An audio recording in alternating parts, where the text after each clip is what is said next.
AVS Media Tower, Demo. Papa Hotel, Lima Echo November radio check. Papa Echo November, good afternoon, read you 5. Good afternoon, read you 5 as well, Papa Echo November.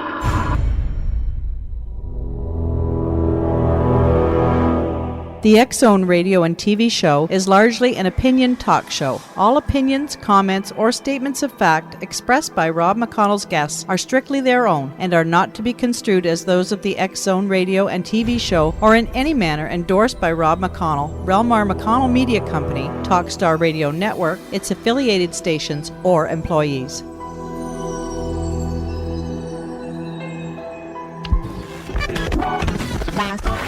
All Hit Radio.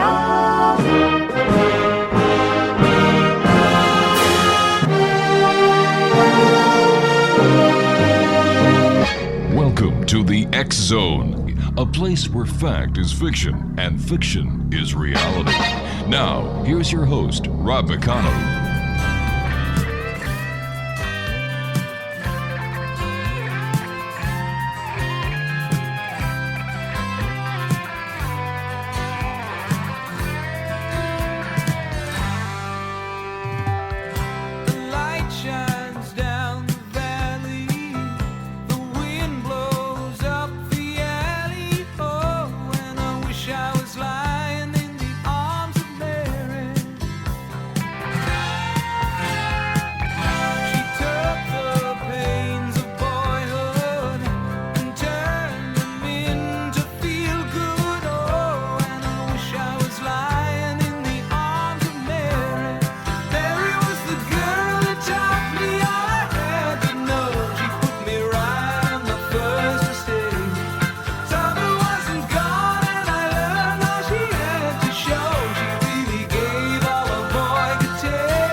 Welcome back, everyone. This is the X Zone. My name is Rob McConnell. We're coming to you from our studios in Hamilton, Ontario, Canada. Worldwide toll-free, 1-800-610-7035. Email xzone at xzoneradiotv.com.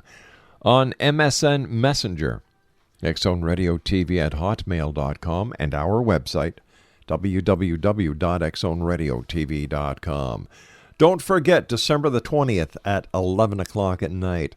Straight through until December the 22nd at 1 o'clock in the morning, I will be broadcasting 26 hours live as we usher in and dispel all the myths, all the panic, all the doomsday prophecies that are connected with December the 21st, 2012. The end of the Mayan calendar? Exactly. Does it have anything to do with the Mayans saying it's the end of the world? Not in the least. As the Mayans told me when Laura and I were down in the Yucatan earlier this year, hey, it's just like the calendar that you have on your wall. At the end of December, you put a new calendar up. Ours is just bigger and made out of stone and lasts longer. That's about it. Alrighty, so there you have it. Now, if your local station, radio or TV, is not going to be carrying the show, you can go to www.xzone2012.com. We're going to be broadcasting audio video there, as well as on the Talkstar Radio Network and Starcom Media. They're carrying the show for the entire 26 hours straight. We're talking about angels this hour, amongst other things. My very special guest is a lady that I've had the opportunity of having on the show before. Catherine LANIGAN is her name. And Catherine is the best-selling author of nearly 35 published titles in both fiction and nonfiction, including the novelizations of Romancing the Stone and The Jewel of the Nile, as well as over half a dozen anthologies, including Chicken Soup for the Soul, Living Your Dreams, Chicken Soup for the Writer's Soul, Chocolate for a Woman's Heart, Chocolate for a Woman's Spirit. Miss LANIGAN's novels have been translated into over a dozen or 24 languages, including German, French, Italian, Spanish, Russian, Portuguese, Chinese, and Japanese. Catherine's novels are also available on audiocassette and in ebooks on Amazon.com and BarnesandNoble.com. And joining me now is Catherine LANIGAN. Catherine, welcome back to the X Zone. Merry Christmas, Rob. Oh, you know what? I love it when someone says Merry Christmas. I do too. I just do. I mean, I've just been saying it, over and over every day. That is so wonderful to hear, and I must tell you that I am so tired of this political correctness crap where you're supposed to say Happy Holidays. Oh, to heck with it. You know what? Exactly. It is what it is. It's Christmas. So It is. That's right. So Merry Christmas to you too, my dear friend. Thank you. And you know what? Just for everybody who likes political correctness, where the plane lands, it also takes off from. So if you don't want to say Merry Christmas, just get back on the plane and take off. That's the way I look at it. Exactly. Go to another country. Exactly. Yeah. But, it's Christmas. And you know what? They've even started to change Easter up here in Canada where it's not Happy Easter in schools. You can't make Happy Easter designs. It's called the Spring Color Festival now. You're kidding. I'm not. I did not. Oh my God, I had no idea. Yeah, that's terrible. They started that this year, and it's just going crazy, Catherine. Yeah, and I'm glad that you're with me this hour to bring some sensitivity into this world and try to get us back on track because we're going to be. We got to try. Well, if anybody can, you can, my dear. But first of all, I've got to take a commercial break. And when we come back, more with my special guest this hour, Catherine Lanigan. Her website is www.catherinelanigan.com. My name's Rob McConnell. Don't go away.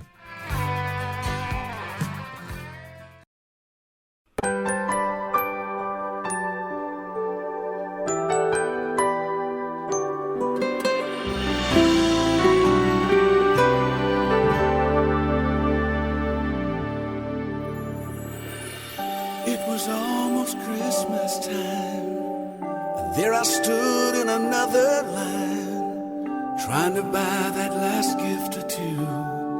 Not really in the Christmas mood. Standing right in front of me was a little boy waiting anxiously, pacing round like little boys do. And in his hands he held a pair of shoes. And his clothes were worn and old. He was dirty from head to toe. And when it came his time to pay, I couldn't believe what I heard him say. Sir, I wanna buy these shoes for my mama, please. It's Christmas Eve and these shoes are just her size. Could you hurry, sir? Daddy says there's not much time. You see, she's been sick for quite a while, and I know these shoes will make her smile, and I want her to look beautiful if Mama meets Jesus tonight. And welcome back, everyone. Catherine Lanigan is my special guest. Her website is www.catherinelanigan.com. So I have to ask you this, you and I have talked before, Catherine, but we're talking about your angel books this hour. What prompted you to write angel books? This goes back 20 years, so it's quite a tale, but both my parents were at the Grand Canyon, and this is probably about 1987, maybe 88, and my mother had a heart attack while she was looking at the canyon, and the ambulance came, took her to the hospital there in Flagstaff, and as my father was following the gurney in with my mother on it, he dropped dead just outside the doors of ICU. Oh, my God. And he was dead for 22 minutes. I mean, they could not revive him. They did everything, the injections, the beating on his, they broke all of his ribs, they broke his sternum, his clavicle, the whole thing. He was crushed just trying to get his heart going, again. Well, anyway, long story short, they did revive him. My sister lived here near Chicago. I was in Houston at the time. And we both met in Phoenix. We flew to Phoenix, and then we flew up to Flagstaff. And we got there like at midnight at night. And they let us in, because we had traveled so far. And when I walked in to the room, my father said, "Oh, Kath, I'm so glad you're here because I have to tell you what they told me on the other side." And I said, "The other side of what?" And he said, "The other side, that's what they call it." And I said, "Well, he was absolutely a dyed-in-the-wool Catholic. And so he always referred to death, the place you go to, as heaven. You know, it was never the other side. And I said, the other side? And he says, yes, that's what they call it. He said, now, I met with a being of light. And I said, you mean an angel? And he said, no, not an angel. An angel is those other guys. This was a being of light. That's who you meet first. I said, oh, really? And he said, yes. And he said, this being of light told me that you were going to write a book. And I said, well, since I've already written about 8 or 9 of them, that's not anything new. And he said, oh, no, your writing has to completely change. And I said, what? And he said, they want you to start writing down the stories of people who have experiences just like me, and people who see angels and who see their departed loved ones, or they, you know, all these different things that they see about what happens when you die, or this unseen world, this world that exists between here and there. And I said, really? And he said, yes, you're supposed to be the journalist, the chronicler. And that is what you have to do. You have to start writing these, you know, angel books. And I thought he was out of his mind, but he would not let it go.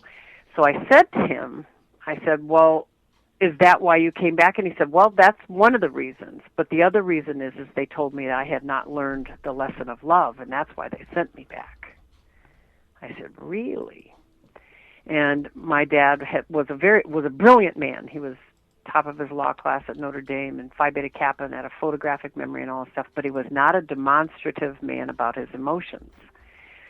And I just thought, isn't that interesting? Because all of us, the whole time we were growing up, you know, the mama did the hugging. Yeah. You know, it wasn't the dad. And after that experience, every time he had a chance, you know, when we would call, he would want to get on the phone. I just wanted to tell you that I love you. Wow. Which he never did before. And then he lived for about 5 years after that. Of course, he died a couple more times and came back and talked about that too, but... My goodness. Seriously. Tell me, how is your book Angel Tales different from other books that are out there? Angel Tales is a compilation of stories that I've gathered from your show and other radio shows like it. They are I delved a little more, you know, really kind of trying to get people, because they send me their emails, and sometimes I call them and we talk on the phone. I actually had a woman who came in from Colorado and met with me this summer, and we had dinner to just talk. It was fascinating. I mean, it's just really fun. You know, these people have become such a part of my life. But their stories, I think, are very interesting because as the years have gone on, 90% of my stories come from men. From men? From men. Any idea why? All these years, most of the times I've gotten stories from maybe teenagers and women, mostly women. Now the stories I'm getting are from men. And I don't think it's because all of a sudden men started having these experiences, because that's not the stories they're telling me. What they're finally willing to talk about it, and they're not afraid of being called crazy or a lunatic or anything like that. Well, let me ask you this then, Catherine: are there total similarities between all of the stories you get, or do they vary when it comes to the near-death experience? There are some things that are constants. I even wrote a small book that I hope to get published called The Secrets of the Angels. There are about 9 or 10 things that always seem to hold true and common. There are some things that are a little bit different. Each time I say, you know, I think I've heard it all, and then I find out I really haven't.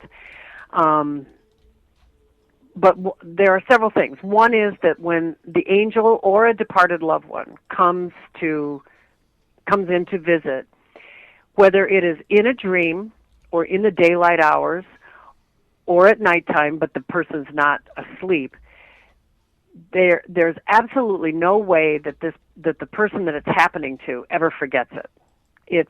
The dream is as real to them as if they were awake going through it. And no matter how many years it's been, I had a 92-year-old woman tell me about a story that she had when she was 5 years old. Oh. And it was as clear to her as if it happened yesterday. The information or the experience always uplifts the person that it happens to. I mean, always. They always feel better. There is always, the third thing is there's always a sense of absolute unconditional love. They're not afraid. Even if they're initially afraid, they instantly feel a sense of peace in addition to the love. And most of the messages have a loving feeling to them, and they have a consequence. There's either something saved their life, improved a relationship that they had, maybe helped them find a job, changed their career. Something changed physically, not just emotionally or spiritually with a person, but something else physically changed where they altered something in their life afterwards. So those things always seem to be a constant. How about the tunnel that we've heard about, the deity that awaits people at the other end, the family members, even the family pets that have passed on? Right. I would say it is unusual for me to hear from someone who said, I did not go through a tunnel. Most of the people I have talked to said, well, it wasn't really a tunnel, but it was a hallway full of light. Mm-hmm. It's that kind of traveling down that you're literally putting space behind you. This world is in one space and that world is in another space, whether it's through a tunnel or a hallway or one lady said it was just a spinning. She felt spinning, and then there was all this light. I would say 75% of the people always said that they saw a family member, someone who had departed. I had one guy who said he didn't meet any family members initially, but because he just showed up in this place, which was the Crystal City. Now, I have constants about the Crystal City. That's why I have a section in the book that's just about the Crystal City or the Crystal Kingdom, however you want to call it. And those instances all have a similar ring to them. There is a gentleman called me on a radio show, and he said, I just have one question for you. And I said, what is that? And he said, did you see the mountains? And I knew, and I said, leave your phone number. And I said, yes, I did. Leave your phone number. I want to talk to you. And I talked to this guy off and on for months after that. It was fascinating because he saw that when I had my near-death experience, my second near-death experience, that's exactly the same place that I went to that he did. But his was even more futuristic than mine was. So, but then I've had other people say they floated on platforms and floated around from place to place, but it was literally on a lighted platform, or felt like they were standing on a plate of light. That's interesting. Could that be the metaphor that has been used so many times as seeing a loved one walking on the clouds? That's what I attribute it to. Really? It seems like clouds, but I think it's just light. All right, Catherine, please stand by. You and I have to take our break with the news, and we'll be back on the other side. Exonation, Catherine Lanigan is my special guest this hour. www.catherinelanigan.com. Now, Catherine would like you, the members of the Exonation, to contact her if you have any angel stories. Here's her email address. cdlanigan, that's cdlanigan @AOL.com. That's cdlanigan @AOL.com. My name's Rob McConnell. This is the X-Zone, and Catherine Lanigan and I will be back on the other side of this commercial break as we continue from our studios in Hamilton, Ontario, Canada. Don't go away. A pair of shoes,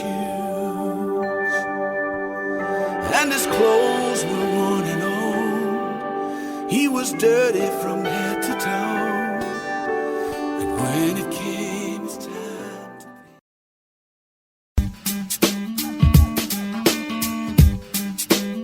to You're listening to the X-Zone Radio Show, live and around the world on the Talkstar Radio Network. X-Zone Broadcast Network, UK High Definition Radio, Euro High Definition Radio, and Star Cable. Our toll-free telephone number worldwide is 1-800-610-7035. Our email address, xzone@xzoneradiotv.com. On MSN Messenger, xzoneradiotv@hotmail.com. And our website, www.xzoneradiotv.com. I believe it's meant to be, darling. I watch you. All down the holly, we're heading home so we can start to celebrate. Fill up the stockings, we may be rushing things, but we can hardly wait now. For we need a little Christmas right this very minute. Candles in the window, carols at the spinet. Yes, we need a little Christmas right this very minute. It hasn't snowed a single flurry. Fozzie, we're all in a hurry.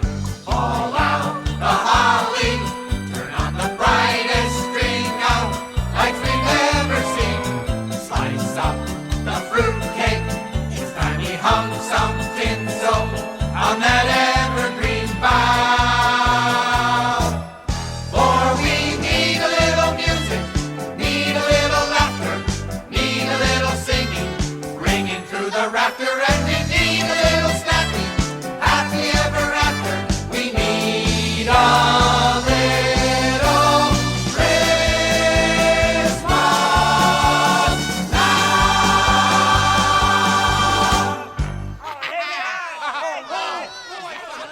And welcome back to the X-Zone, everyone. Catherine Lanigan is our special guest. Her website is www.catherinelanigan.com.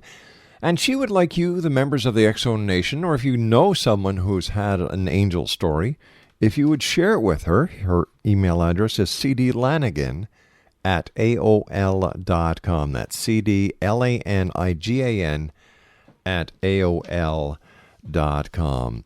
Catherine, when talking to people about their angelic experiences, their near-death experiences, does it depend on the person's religious philosophies how the stories differ?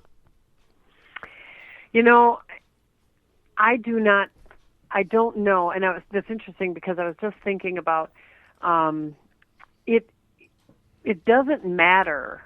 From what I have researched over 20 years, whether you have a religious upbringing or not. I have a story in Angel Tales about a woman who had no religious upbringing at all, none.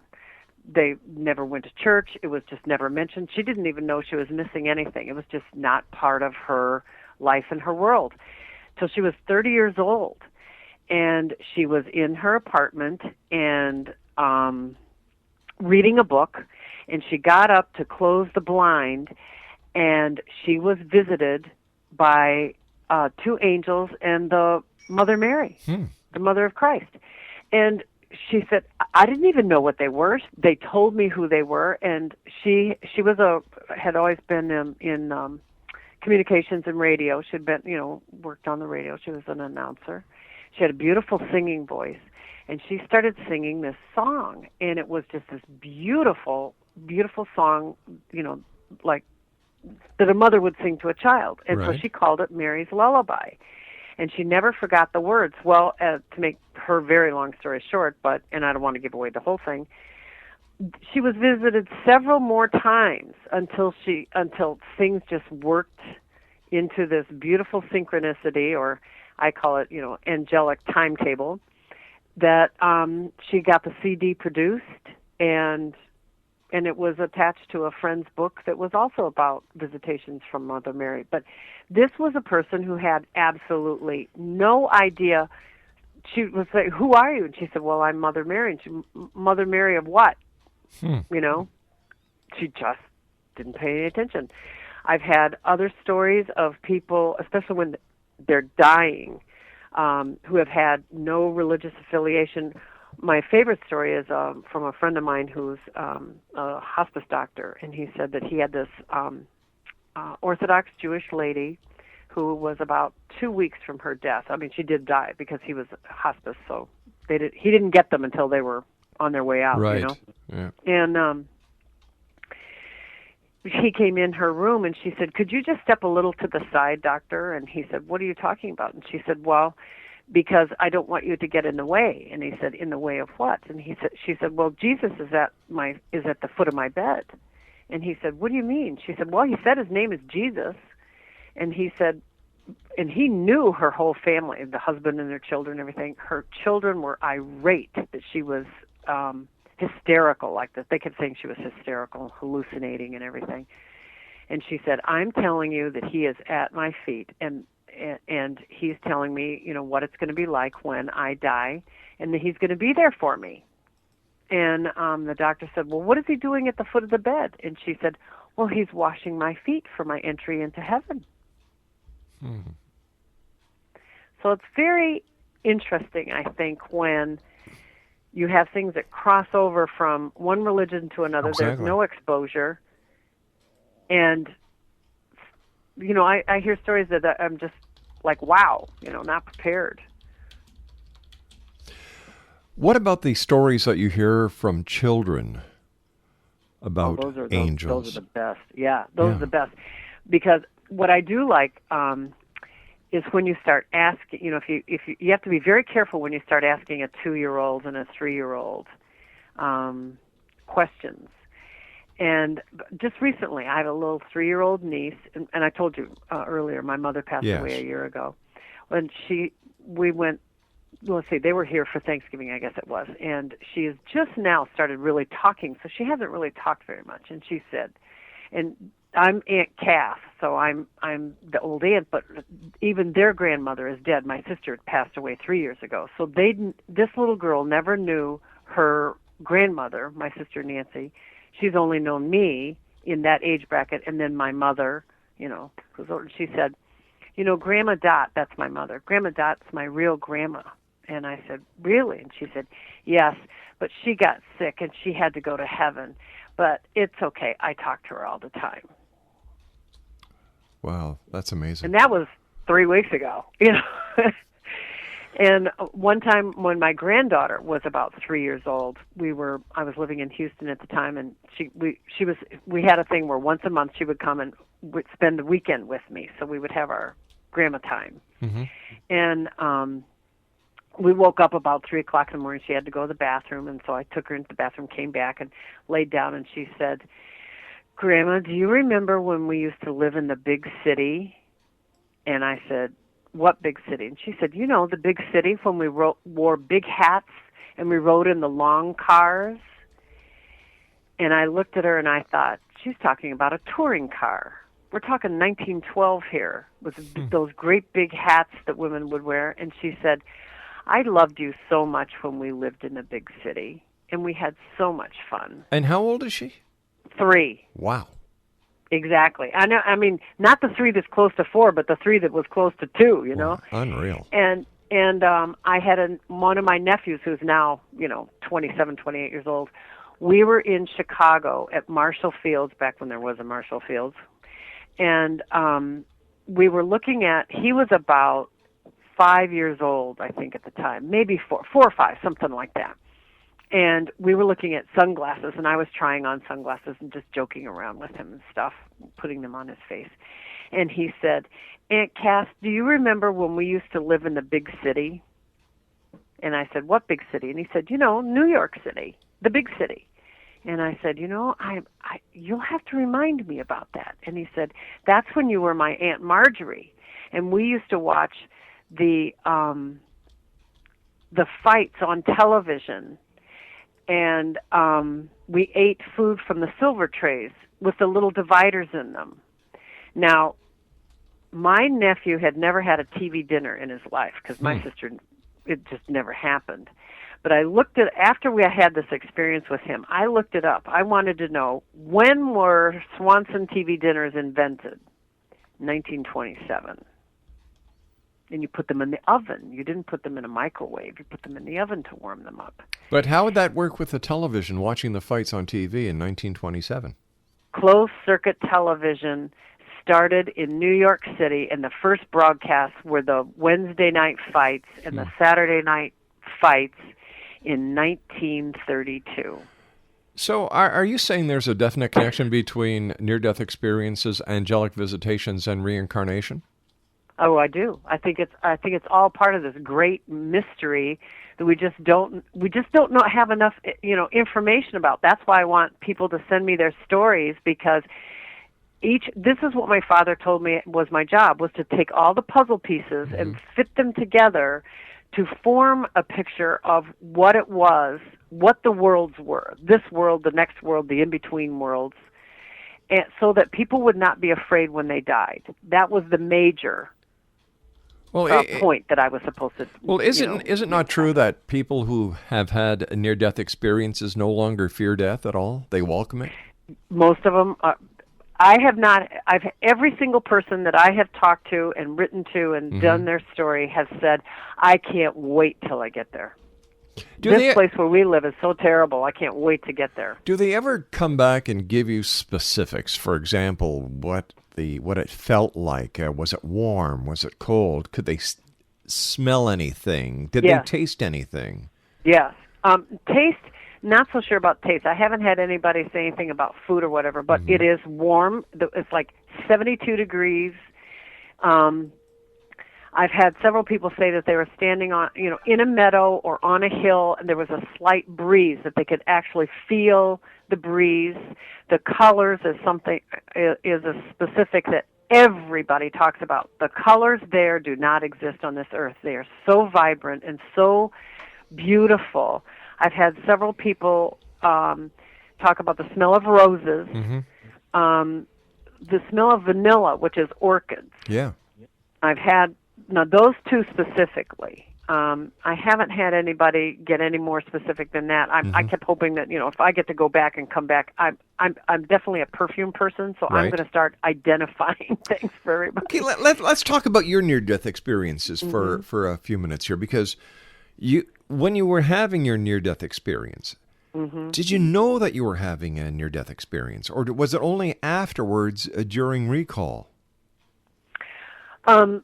Both times I was on an operating table. Okay. So the first one was when my son died, and as I was having it, I was only 24 years old. So there was no such thing back then.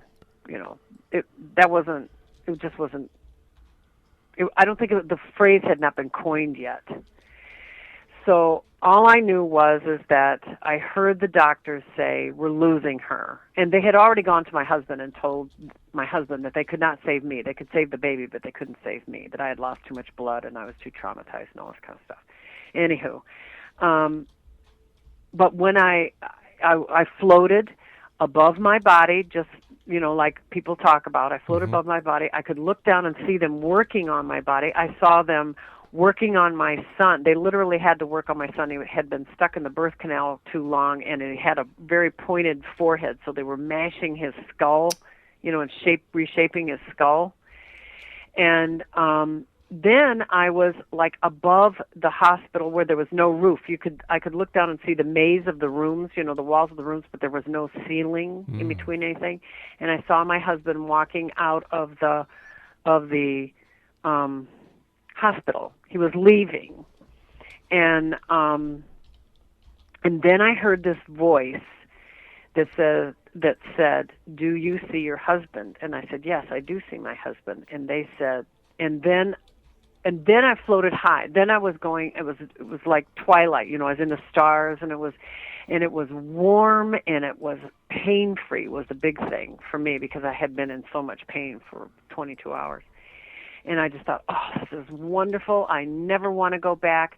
And there was a voice. I didn't see anyone. I didn't go down a tunnel. I was just floating above the earth. I could see the entire earth below me. And I literally felt like I was flying around the stars, or floating. I was really floating around the stars. It was dark and warm and embracing and embryonic, really, I would think. And then I heard this just booming voice who said, "If you do not go back," I'd said, or I thought, it's not like you really say it, but I thought, "I love it here. I'd never want to go back." And they said, "If you do not go back, there will be no one to care for your son." And he will be all alone. And I thought, well, I have to go take care of my baby. And the next thing I knew, I was waking up, which was actually about 24 hours later, and then it really got painful. Yeah, I would imagine so. So how was your first experience different from your second? The second one, I actually I didn't go down a tunnel. I was again dying in the hospital. And I saw a huge angel. That's the first thing I saw. And I mean huge, like 12 feet or something tall, huge, enormous angel. And this angel said, I have come to give you strength because you have none. And I said, well, I don't.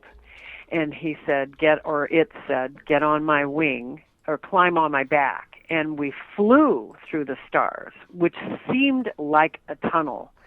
We were going so fast. It was like being in a Star Wars ship, all these galaxies and everything going past you. So it seemed like a tunnel of light, but I felt that there was a great distance between me and the Earth. And you and I have to make this into a cliffhanger, Catherine. I have to take my final break.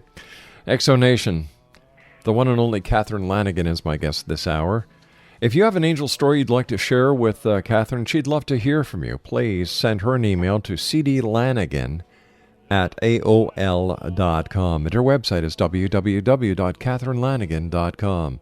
My name's Rob McConnell. This is the X Zone. We'll be back on the other side of this break. Don't go away. Hearts glisten and children listen.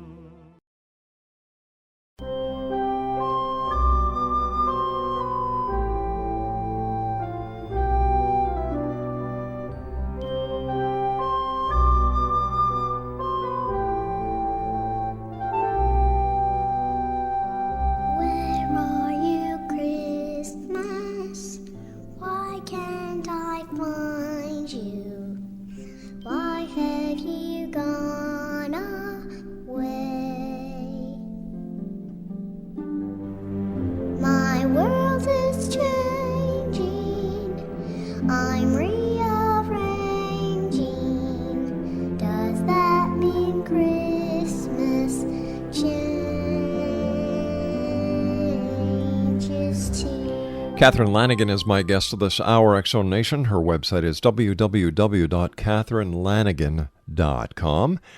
And she'd like to hear your angel stories. If you've had an angel story, a near-death experience, or if you know someone who has and they'd like to share their story, Catherine's email is cdlanigan@aol.com. That's cdlanigan@aol.com.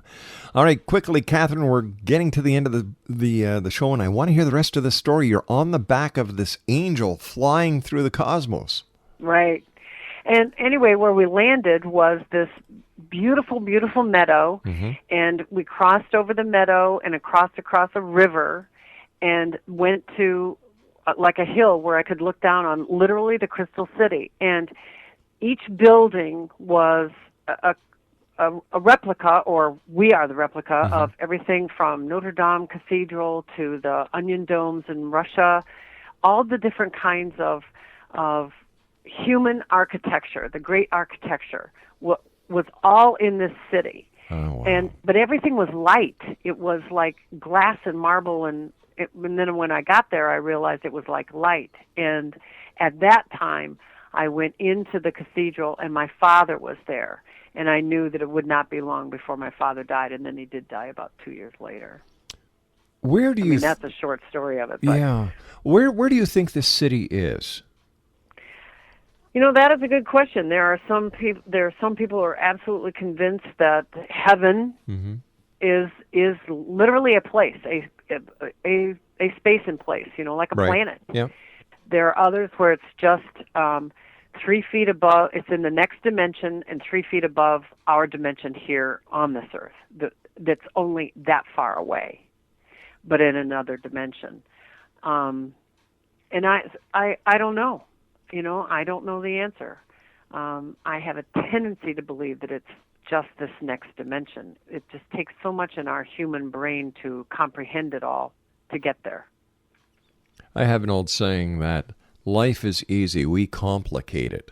Well, we do. And I think that if we went back to the simplistic way of looking at the world, looking at people, that what we consider to be mysteries or beyond our ability to fathom or understand would be right in front of us. Yes, right in front of us. Catherine, I want to thank you ever so much for joining us. As always, a great pleasure. And to you and your family, a very Merry Christmas. And a very Merry Christmas to you and yours as well. Thanks, Rob. I sure appreciate it. You're welcome back anytime, and we'll try and get to as many angel stories as we can. Well, I would love it. It's just wonderful. I'm working on my 5th book, so this is terrific. Well, we'll do our best to help you out, my friend. Thank you very much. My pleasure. Exo Nation, a lovely lady. Inspiring stories. Catherine Lanigan is her name. Her website is www.catherinelanigan.com. And if you have an angel story, a near-death experience that you'd like to share, Catherine would love to hear from you. Her email address is cdlanigan@aol.com. That's cdlanigan@aol.com. I'll be back on the other side of this commercial break with the news at 6.5 minutes past the top of the hour as the X Zone continues from our studios in Hamilton, Ontario, Canada. Don't forget my 26-hour live broadcast starting at 11 o'clock Eastern at night on December the 20th, going straight through until December the 22nd at 1 a.m. The website to watch and listen if you don't get us in your local area, xzone2012.com.